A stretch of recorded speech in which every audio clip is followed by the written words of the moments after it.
আলাইকুম। এসএসসি পরীক্ষায় right form of ভার্বে 10 মার্কসের কোশ্চেন থাকে।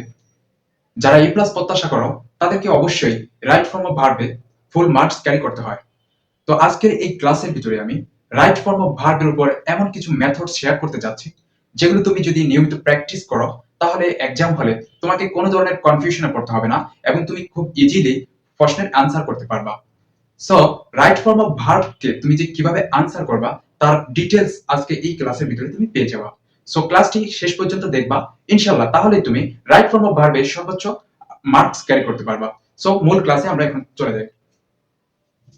So right form of verb তোমাকে আনসার করতে হলে তোমাকে প্রথমে যে বিষয়টা ভালোভাবে বুঝতে হবে যে পরীক্ষার প্রশ্নে রাইট ফর্ম অফ ভার্ব অথবা কারেক্ট ফর্ম অফ ভার্ব যেভাবে আসুক না কেন তোমাকে লক্ষ্য রাখতে হবে তুমি উপরে যে দেওয়া একটি বক্স থাকবে, এই উপরের দেওয়া বক্সের ভিতরে যে ভার্বগুলো দেওয়া থাকবে, এখানে যে ভার্বগুলো দেওয়া থাকবে সেই ভার্বগুলোকে তোমার শূন্যস্থানের ভিতরে যে শূন্যস্থান থাকবে এই শূন্যস্থানের সাথে উপযুক্ত কিনা সেটা তোমাকে যাচাই করতে হবে। আর এই উপযুক্ততা তুমি যাচাই করবে প্রথম দুইটি অ্যাঙ্গেলে। একটা হচ্ছে অর্থের দিক থেকে, এই ভার্বটা যে তুমি এই শূন্যস্থানে বসাবা এই ভার্বটার অর্থের সাথে এই শূন্যস্থানের আগে এবং পরে যে সেন্টেন্স রয়েছে এই সেন্টেন্সের অর্থের মিল আছে কিনা তোমাকে সেটা যাচাই করতে হবে। দ্বিতীয় যে বিষয়টা লক্ষ্য রাখতে হবে সেটা হচ্ছে যে সেন্টেন্সের স্ট্রাকচার। তোমাকে অবশ্যই দেখতে হবে যে সেন্টেন্সের স্ট্রাকচার অনুযায়ী তুমি যেই ভার্বটা এখানে শূন্যস্থানে বসাতে যাচ্ছ সেই ভার্বটা আসলে কোন ফর্মে বসবে। এটা কি বি1 ফর্মে বসবে নাকি বি2 ফর্মে বসবে, অর্থাৎ এটা কি প্রেজেন্টে হবে নাকি পাস্টে হবে নাকি বি3 বা প্রেজেন্ট পারফেক্টে হবে নাকি এটা ভার্ব প্লাস আইএনজি হবে, ঠিক কোন ফর্মে এটা বসবে এটা তোমাকে আইডেন্টিফাই করতে হবে। আজকের এই ক্লাসে এমন কিছু শর্টকাট টেকনিক্স তোমাদের সাথে শেয়ার করব যেগুলো তুমি দেখলেই বুঝতে পারবা সেন্টেন্সটি ভার্বটার কি ভি1 ফর্মে হবে না ভি2 হবে নাকি ভার্ব প্লাস আইএনজি হবে। এই মেথডগুলো ভালোভাবে শেখার জন্য ক্লাসটি মনোযোগ দিয়ে শেষ পর্যন্ত দেখবা। বি ভার্ব দেওয়া থাকে উপরের যে রাইট ফর্ম অফ ভার্বের বক্সের ভিতরে বি ভার্ব দেওয়া থাকে। এই বি ভার্ব দেওয়ার মাধ্যমে তারা তোমাকে যে ভার্বগুলো ব্যবহার করার অনুমতি দিচ্ছে তা হলো am, is, are, was, were. অর্থাৎ এম, ইজ, আর তুমি ব্যবহার তখন করতে পারবা যদি তুমি দেখো সেন্টেন্সটা প্রেজেন্ট টেন্সে রয়েছে, আর তুমি ওয়াজ, ওয়্যার ব্যবহার করতে পারবা যদি দেখো যে সেন্টেন্সটা পাস্ট টেন্সে রয়েছে। এখানে একটা বিষয় লক্ষ্য রাখতে হবে, তুমি এম, ইজ, আর এখানে আর কখন হবে, ইজ কখন হবে, এম কি কখন হবে সে বিষয়টা তোমাকে পার্সন অনুযায়ী ডিটারমাইন করতে হবে। যখন ফার্স্ট পার্সনের সাথে এম হবে, সেকেন্ড পার্সনের সাথে আর হবে, আর বা ওয়্যার হবে, আর ফার্স্ট পার্সনের সাথে এম বা ওয়াজ হবে, আর থার্ড পার্সনের সাথে ইজ বা ওয়াজ। এখন আমরা জানবো কখন ভার্বের বেস ফর্ম বসবে, অর্থাৎ প্রশ্নের ভিতরে বক্সের ভিতরে তোমার যেই ভার্বগুলো দেওয়া থাকবে, এখানে যে ভার্বগুলো দেওয়া থাকবে এই ভার্বগুলোকে কোনো রকম পরিবর্তন ছাড়া কখন তুমি ডিরেক্টলি অ্যানসার লিখে দিতে পারবে সেই নিয়মটা এখন আমরা দেখব। শূন্যস্থানের আগে যদি মডেল অক্সিলারি ভার্ব থাকে, শূন্যস্থানের আগে যদি মডেল অক্সিলারি ভার্ব থাকে তাহলে ভার্বের বেস ফর্ম বসবে। অর্থাৎ অর্থের দিকে লক্ষ্য রেখে তোমাকে বক্সের ভিতর থেকে ভার্বটা যেরকম আছে ঠিক সেরকম বসিয়ে দিতে হবে। জাস্ট তুমি লক্ষ্য রাখবা অর্থের সাথে মিলে কিনা। তোমার সেন্টেন্সের অর্থের সাথে লক্ষ্য রেখে ভার্বটা যেরকম আছে ঠিক অবিকল সেরকম বসিয়ে দিবা। যদি তুমি দেখো শূন্যস্থানের আগে মডেল অক্সিলারি আছে এবং সেন্টেন্সটা আছে অ্যাক্টিভ সেন্টেন্সে, অর্থাৎ সেন্টেন্সটা যদি অ্যাক্টিভ ভয়েসে থাকে এবং শূন্যস্থানের আগে যদি মডেল অক্সিলারি ভার্ব থাকে তাহলে তুমি শূন্যস্থানে ভার্বটি বক্সের ভিতরে ভার্বটিকে অর্থ অনুযায়ী তুমি বেস ফর্মে কোনো রকম পরিবর্তন ছাড়া বেস ফর্মে বসিয়ে দিবা। আর মডেল অক্সিলারি ভার্বকে এক নজরে আমরা জেনে নেই যে শ্যাল থেকে শুড হয়, শ্যাল শুড, উইল থেকে উড হয়, শ্যাল শুড, উইল উড, মে থেকে মাইট হবে, মাইট, ক্যান থেকে কুড হবে ইত্যাদি। আরেকটা আছে যে মাস্ট।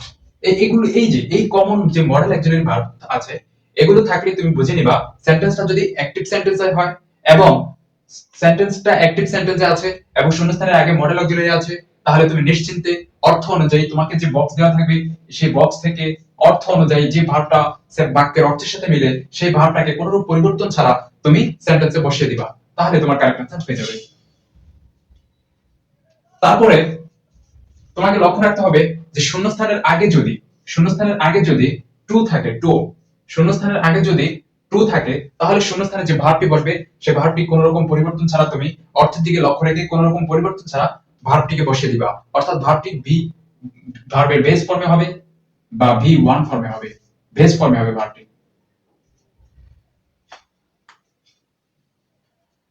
তারপরে যদি ডু, ডাজ, ডিড অথবা মডেল অক্সিলারি ভার্ব যদি সেন্টেন্সের শুরুতে থাকে এবং শেষে একটা প্রশ্নবোধক চিহ্ন থাকে, শেষে যদি ইন্টারোগেশন সাইন থাকে এবং সেন্টেন্সের শুরুতে যদি ডু অথবা ডাজ অথবা ডিড অথবা মডেল অক্সিলারি এই যে shall, should, will, would, may, can এগুলোর কোনো একটি থাকে, তাহলে তুমি নিশ্চিন্তে মাঝখানে ভার্বটিকে ভার্বের বেস ফর্মে বসিয়ে দিবা কোনো রকম পরিবর্তন ছাড়া। অর্থাৎ বক্সের ভিতরে ভার্বকে কোনো রকম পরিবর্তন ছাড়া তুমি মাঝখানে বসিয়ে দিবা, তুমি যদি এই শব্দগুলো সেন্টেন্সের শুরুতে দেখো এবং শেষে প্রশ্নবোধক চিহ্ন দেখো। তারপরে যে বিষয়টি লক্ষ্য রাখতে হবে সেটা হচ্ছে যে প্রেজেন্ট টেন্স।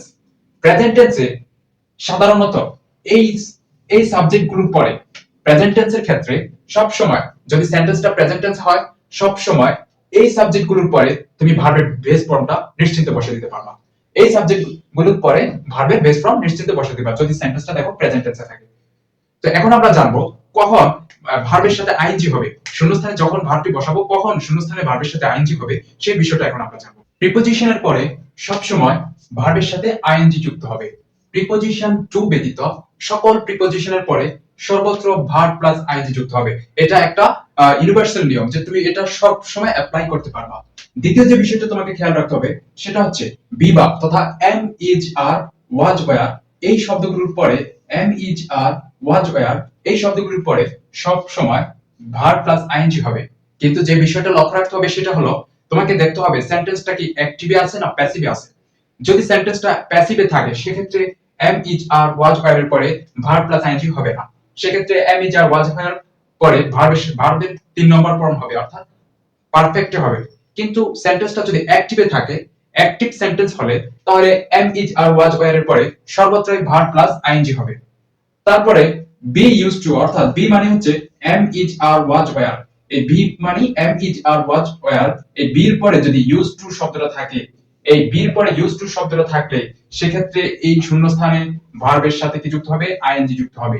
শূন্যস্থানে ভার্বের সাথে আইএনজি যুক্ত হবে। তারপরে পসেসিভ। পসেসিভ পসেসিভ মানে কি? পসেসিভ হচ্ছে যে প্রোনাউনের ভিতরে আই হচ্ছে ফার্স্ট পারসন, এটা সাবজেক্টিভ কেস রয়েছে, এটার পসেসিভ ফর্মটা কি হবে? আই এর পসেসিভ ফর্ম মাই। তেমনি উই হচ্ছে ফার্স্ট পারসন সাবজেক্টিভ ফর্মে রয়েছে, এটার পসেসিভ ফর্মটা কি? উই এর পসেসিভ ফর্ম হচ্ছে আওয়ার। এরকম ভাবে দে এর পসেসিভ ফর্ম কি? দেয়ার। এই যে এই পসেসিভ শব্দগুলো পসেসিভের পরে সর্বদা কি হবে? ভার্বের সাথে আইএনজি হবে। যে একটা एग्जांपल দিলে বুঝতে পারবে বিষয়টা ক্লিয়ারলি। যেমন তোমরা জানো যে হিজ একটা পসেসিভ, হি হি হচ্ছে সাবজেক্টিভ, এর পসেসিভ হচ্ছে কি হিজ। এই হিজ শব্দটা পসেসিভ, এরপরে যদি কোনো ভার্ব আসে তাহলে সেই ভার্বের সাথে অবশ্যই আইএনজি যুক্ত হবে। তাহলে কি কি হয়? যেমন আই লাইক হিজ রিডিং, আমি তার পড়া পছন্দ করি। যেমন রিড একটা ভার্ব, এই রিড ভার্বটা হিজ পসেসিভের পরে আসার কারণে এই রিড ভার্বের সাথে কি যুক্ত হয়েছে? আইএনজি যুক্ত হয়েছে। তার মানে এক নজরে যদি বলি তাহলে প্রিপোজিশন টু ব্যতীত সমস্ত প্রিপোজিশনের পরে ভার্বের সাথে কি যুক্ত হবে? আইএনজি যুক্ত হবে। তারপরে am, is, are, was, were যদি থাকে এবং সেন্টেন্সটা যদি অ্যাক্টিভ সেন্টেন্সে হয় তাহলে শূন্যস্থানে ভার্বের সাথে আইএনজি যুক্ত হবে। তারপরে বি ইউজ টু, বি মানে হচ্ছে am, is, are, was, were এই বির পরে যে ইউজ টু যদি থাকে সেক্ষেত্রে ইউজ টু পরে শূন্যস্থানে ভার্বটি আইএনজি যুক্ত হবে। তারপরে পসেসিভের পরে সর্বত্র ভার্বের সাথে কি যুক্ত হবে? আইএনজি যুক্ত হবে। পসেসিভ মানে কি? পসেসিভ হচ্ছে যে প্রোনাউনের পসেসিভ ফর্ম যেটা, যেমন আই এর পসেসিভ ফর্ম হচ্ছে মাই, উই এর পসেসিভ ফর্ম হচ্ছে আওয়ার, হি এর পসেসিভ ফর্ম হচ্ছে হিজ। এরকম ভাবে এই বিষয়গুলো লক্ষ্য রাখলে তোমরা ভার্বের সাথে আইএনজি যুক্ত করে ক্লিয়ারলি একটা ভালো একটা অ্যানসার করতে পারবে পরীক্ষায়। এখানে যেই ফর্মুলাগুলো দেওয়া আছে এগুলো ছাড়াও কিছু শব্দ আছে যেগুলো ফিক্সড, নির্ধারিত। এই শব্দগুলো থাকলে তখন কি হবে? সেই শব্দগুলো যদি তুমি প্রশ্নের ভিতরে দেখো তাহলে নিশ্চিন্তে ভার্বের সাথে আইএনজি যুক্ত করতে পারবে। পরীক্ষায় শূন্যস্থানের আগে যদি এই শব্দগুলো দেখতে পাও, mind, suggest, can not help, with a view to, এই যে with a view to, look forward to, object to, with an eye to, accustom to এই শব্দগুলো যদি শূন্যস্থানের আগে দেখতে পাও তাহলে নিশ্চিন্তে শূন্যস্থানের জন্য যে ভার্বটি তুমি বসাতে শূন্যস্থানের জন্য যে ভার্বটি হবে সেটা অবশ্যই তোমাকে ভার্বের সাথে আইএনজি যুক্ত করতে হবে।